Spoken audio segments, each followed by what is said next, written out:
She didn't fight back once. She told Chen Kong there would be no next time.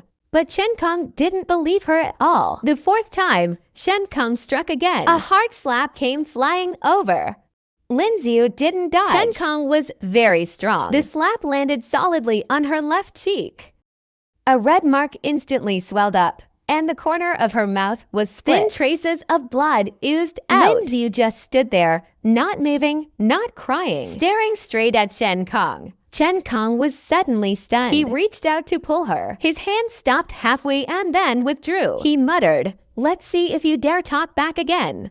Then he slammed the door and left. Only then did Lin Xiu slowly move into the kitchen. She turned on the faucet and gently patted her face with cold water. The cold water touched the wound. The pain made her whole body shudder. She looked at the cracked old mirror on the wall. Her left cheek was already swollen heavily. It felt hot and painful to the touch. She had no heart to cook. She lay down on the bed, her heart utterly cold. Her son Ziyu came home from evening self-study. As soon as he entered and saw his mother's swollen face, his school bag crashed to the floor. He turned and was about to rush out, clearly intending to go fight Chen Kong. Lin Xiu quickly called out to him, "Ziyu, don't go. Mom knows what she's doing." Ziyu stood at the door, his fists clenched tight.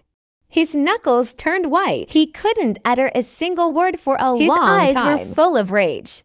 Lin Xiu sat up and took her son's hand. Her voice was calm but firm. "Before, Mom endured and didn't leave. Because I wanted to give you a complete family. Now I've thought it through. A home where you're on edge every day, afraid your father might hit someone, isn't complete at all." Ziyu looked up at his mother. Tears suddenly fell. He nodded heavily. Early the next morning, Lindsay went to her family's vegetable field as usual. Just as she arrived, she ran into several village women huddled together whispering, their eyes avoiding her. They gossiped behind her back that being beaten by a man had brought shame. Lindsay understood clearly. The commotion last night had already spread through the village. Gossip was flying everywhere. She ignored the idle chatter.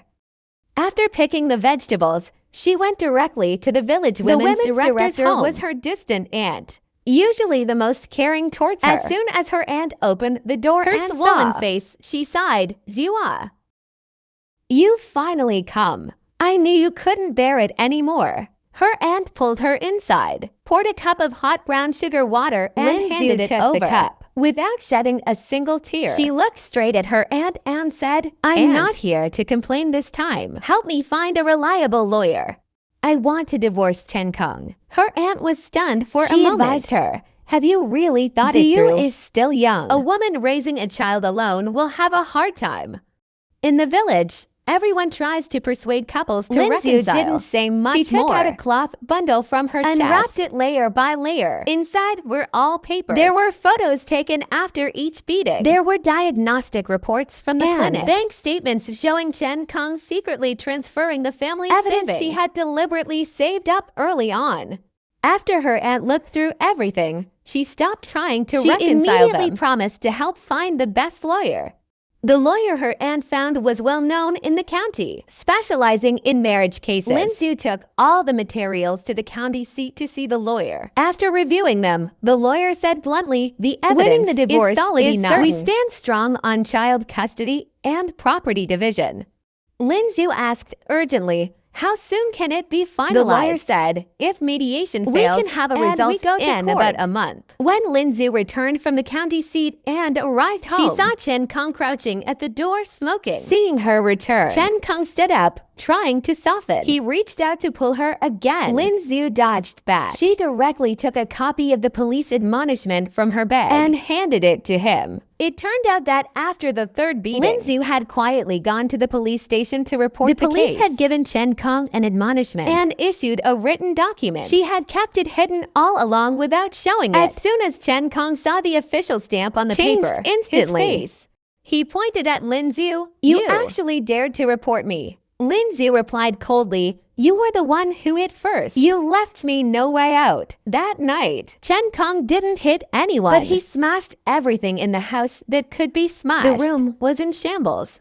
Lin Xiu didn't say a word. She took Ziyu to stay at her cousin's house temporarily. That night, Ziyu lay beside her and said softly, "Mom, from now on, it'll just be the two of us. I don't ever want to see him again." Lin Xiu stroked her son's head and asked, "Are you afraid of a hard life?" Ziyu shook his head. "No, we should have done this long ago." Before the court date, Chen Kong suddenly sent word that he was willing to divorce and agreed to divide the property and give custody, begging Lin Xiu to drop the case. Lin Xiu almost believed him. Fortunately, the lawyer reminded her to be cautious. Upon checking, she discovered Chen Kong wanted to secretly sell the family's homestead land, take the money, and run. Lin Xiu quickly had her lawyer apply for property preservation, completely cutting off his crooked scheme. Afterwards, village elders and relatives from her maternal family came one after another to persuade her shouldn't have that a child shouldn't be without a father. That a divorced woman would be laughed at. Lin Xiu was firm in her stance. She refused them all. When he stops his violent habits and learns to respect people, then we can talk. When these words reached Chen Kang's ears, he was so angry he made threats around the village, saying Lin Xiu couldn't live without him and would eventually come crawling back to beg him. But he hadn't expected that on the court date, he didn't dare show up at all.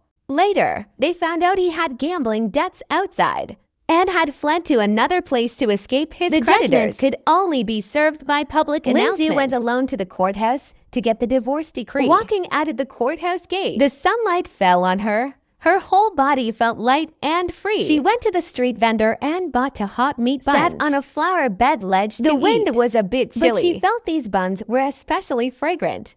The sadness that had weighed on her heart for years finally dissipated. On the day she moved back into her own home, Lin Xiu stuffed all of Chen Kang's remaining belongings into cardboard boxes and placed them outside the gate. The lock was still the old one. She directly changed the lock cylinder. From then on, had only her and her son. Close sisters from the village came to help clean. Some worried that Chen Kong would come back to cause trouble. Lin Xiu pointed to the newly installed security camera on the courtyard wall and said calmly, "It's all being recorded. If he dares to act up, I'll call the police to support her son." Lin Xiu made up her mind to grow tomatoes in a greenhouse. She borrowed 20,000 yuan from the credit cooperative, added to her own savings. She built the shelter herself, bought seedlings, laid ground cover, working hard from dawn to dusk every day in the greenhouse. Ziyu was very understanding. He came to help whenever he was free on weekends. Mother and son, one pruning, one watering, working together with exceptional. Before long, Chen Kong returned, living a destitute and life.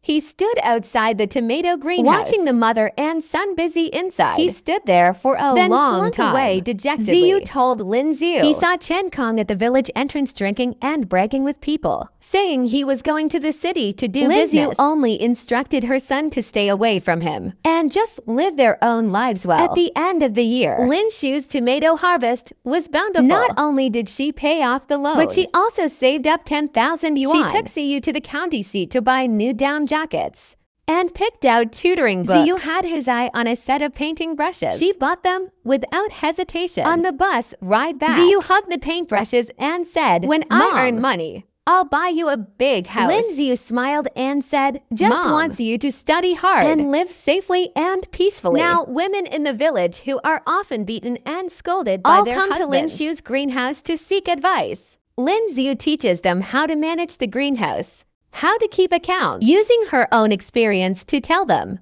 that a woman can live well on her own. Someone asked her if she was afraid of gossip. Lin Xiu said, "People who gossip can neither take a beating for me, nor support my son for me.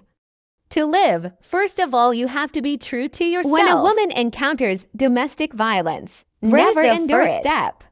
Living by your own two hands is the most solid and the most dignified way.